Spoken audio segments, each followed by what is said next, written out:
Muy buenas tardes, yo seré su doctora el día de hoy y voy a proceder a realizarle la exploración.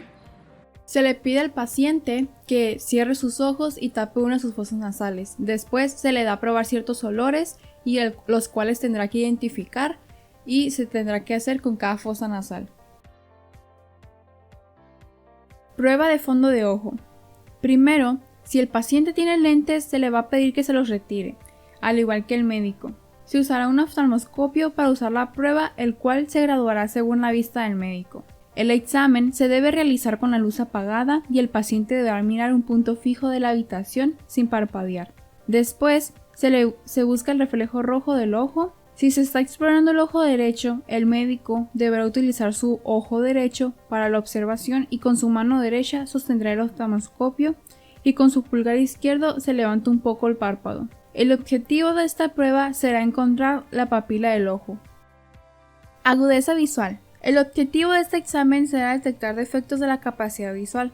Por lo tanto, primero se le pedirá al paciente que tape su ojo derecho con su mano sin ejercer presión y se colocará a 5 o 6 metros de la carta de Snellen.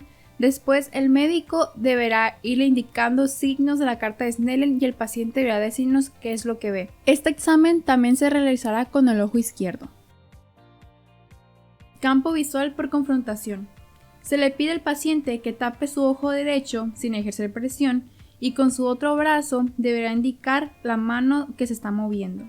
La posición de las manos del médico debe ser en contraposición de los cuadrantes opuestos. Este examen se debe realizar también con el ojo izquierdo. Visión periférica. El paciente deberá mirar el entrecejo del médico. Después, el médico hará un semicírculo con sus dos dedos. El paciente deberá indicar hasta dónde llega su visión. La visión normal de una persona es de 180 grados.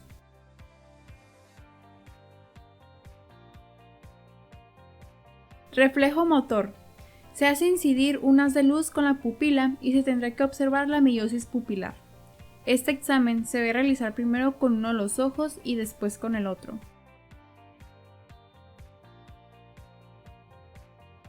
Miosis. Se tiene que estimular la pupila con un haz de luz y se observará la meiosis de la pupila contraria a la estimulada. También se le pone un objeto cercano al paciente para observar la meiosis. Esos exámenes se realizarán primero con uno de los ojos y después con el otro. Midriasis. Para este examen se le pedirá al paciente que observe un objeto lejano y se observará la pupila del paciente. Ya por último, se observarán los movimientos oculares del paciente. Se le pedirá que siga el movimiento de tu dedo. Los movimientos del médico tendrán que ser verticales, horizontales y oblicuos.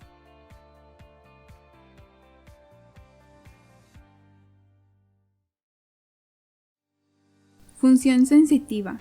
Para observar la rama oftálmica de este par craneal, primero se estimulará la córnea del paciente con un algodón y se observará el parpadeo del reflejo del paciente.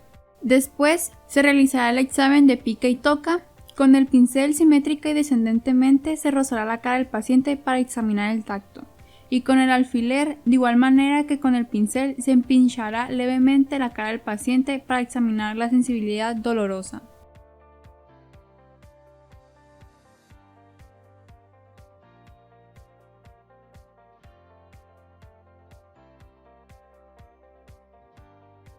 Función motora. Para evaluar la rama mandibular del paciente se le pedirá que abra y cierre la boca. Se le pedirá también que deslice su mandíbula hacia los lados, hacia enfrente y hacia atrás. Y para medir la fuerza, el médico deberá de colocar su mano en la parte lateral de la cara del paciente y este deberá de empujarla. Función sensitiva. Para medir esta función se deberá colocar en el primer tercio de la lengua un sabor para medir lo dulce. Se deberá lavar la boca y después se medirá el segundo tercio, el cual corresponde a lo salado. Este se debe realizar primero en una mitad de la lengua para después realizarse en la otra. El paciente deberá indicar el sabor que se le está colocando. Función motora. Para medir esta función se le pide al paciente que haga diferentes gestos, como por ejemplo sonreír, levantar las cejas y cerrar los ojos con fuerza.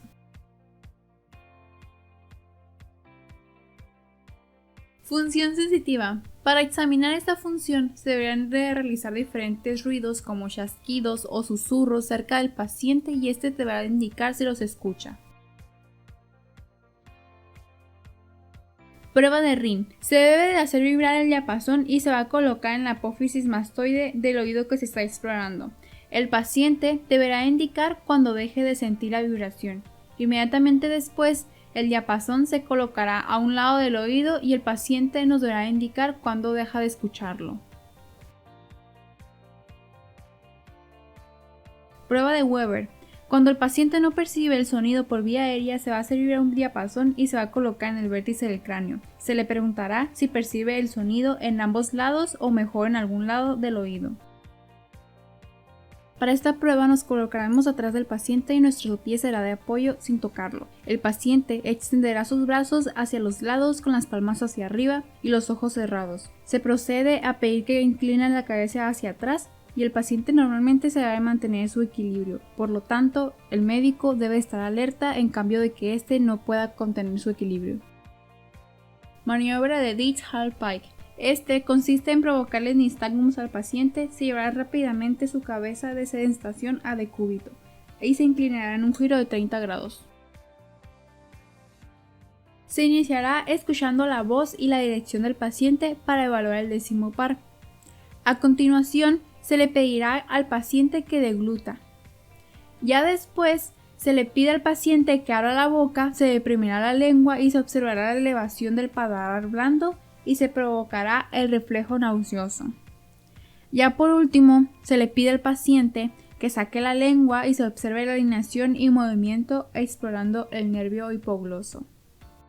Para medir este último par, este es un par motor, por lo tanto se le pide al paciente la elevación de los hombros al mismo tiempo de especie individual y que gire la cabeza hacia los lados.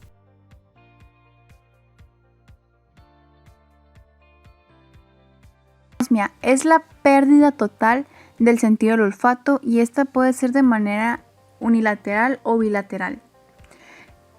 Hiposmia es la disminución de la sensibilidad olfatoria y este se puede presentar, por ejemplo, en diabetes mellitus. Hipersomia es la agudeza a la sensibilidad olfatoria y esta puede ser un poco más rara. Parosmia es la percepción de olores distintos de los reales. Y por último se encuentra cacosmia, que es la percepción continua de malos olores. En el examen de fondo de ojo. Primero se encuentra la ausencia de la incandescencia refleja, el cual sugiere una opacidad del cristalino que se presenta en la catarata.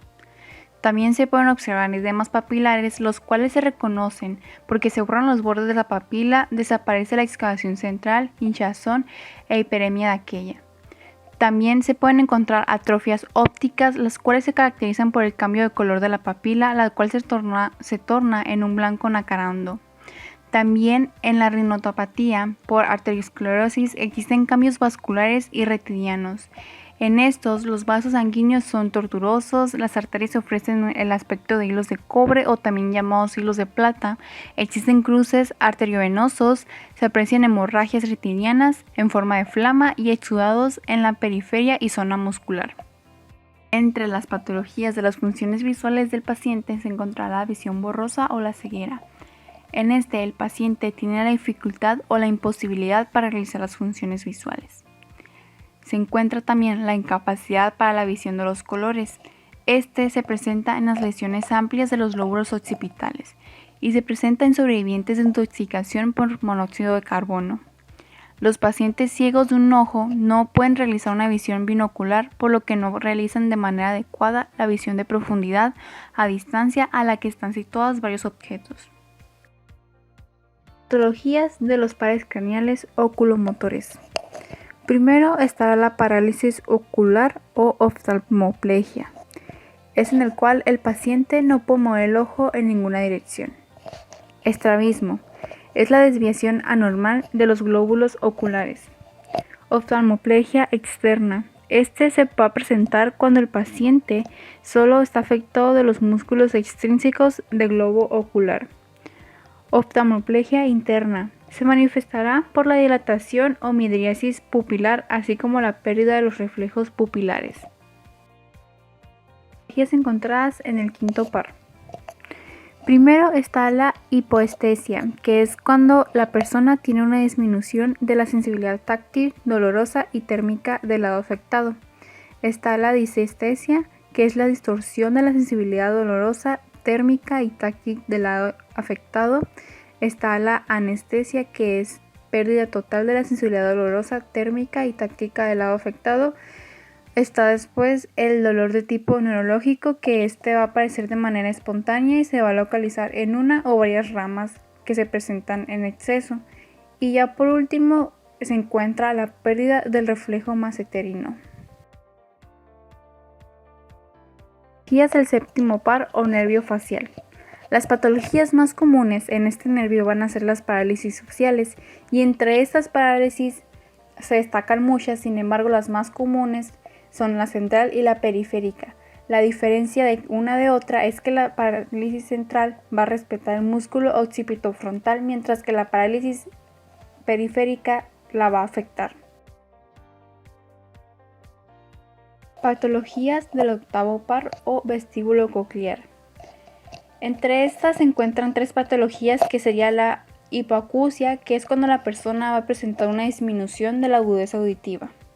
En segunda se encuentra la sordera, que es pérdida total de la audición.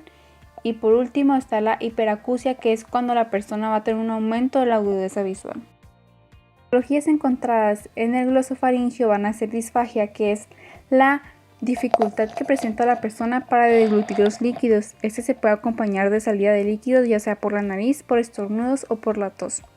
En segundo tenemos la odinofagia, que es el dolor faríngeo que presenta la persona al momento de deglutir. En tercero es la pérdida de la sensibilidad gustativa en el tercio posterior de la lengua del lado afectado. Y por último se encuentra la caída del hemívelo del paladar del lado afectado, que no se eleva cuando el paciente va a decir A, y ese también va a estar acompañado con una desviación de la óvula hacia el lado sano. Las patologías que encontramos en el vago es disfonia, que es cambio de la voz, como voz ronca, poco sonora, voz bitonal o por parálisis de una cuerda vocal. Y la segunda es afonia, que es pérdida de la voz por parálisis de ambas cuerdas vocales. Del espinal. Primero está la paresia, que esta se va a dar por la disminución de la fuerza de la conservación de movimientos de los músculos del esternocleidomastoideo y la parte superior del trapecio.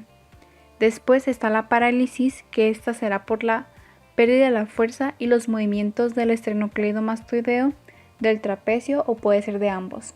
Y por último está la hipertrofia o la artrofia, que es de los músculos del esternocleidomastoideo y el trapecio en su parte superior, que se va a evidenciar por el adelgazamiento, sobre todo en padecimientos crónicos.